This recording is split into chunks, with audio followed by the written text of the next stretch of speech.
আপনি কি শুনেছেন কারো ফুসফুস পাংচার হয়ে হাওয়া লিক করেছে?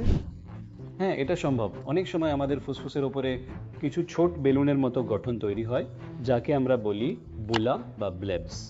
এগুলো এয়ার ফিল্ড স্যাকস হয়। আর অনেক সময় কোনো কারণে, যেমন স্মোকিং বা হাই অল্টিটিউডে যাওয়ার ফলে বা ডিপ সি ডাইভিং এর সময় এই বুলা বা ব্লেবসগুলো ফেটে যায়।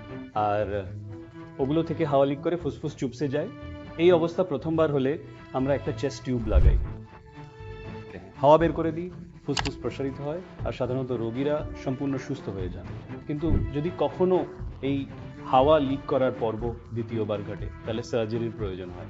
এই সার্জারিতে আমরা দূরবীনের মাধ্যমে বুকের ভেতরে যাই, ফুসফুসের দুর্বল জায়গাটা যেখানে বুলা বা ব্লেব আছে সেটাকে আইডেন্টিফাই করে একটা সার্জারি করি, যাকে বলে বুলেক্টমি। বুলেক্টমিতে আমরা সেই বুলস অংশটা রিসেক্ট করি, সাথে নর্মাল ফুসফুসের একটা ছোট অংশ ফুসফুসকে ফুসফুসের দেওয়ালের সাথে আটকে দিই, ফ্লুরোডেসিস, আর এই রোগীরা সম্পূর্ণ সুস্থ হয়ে যান।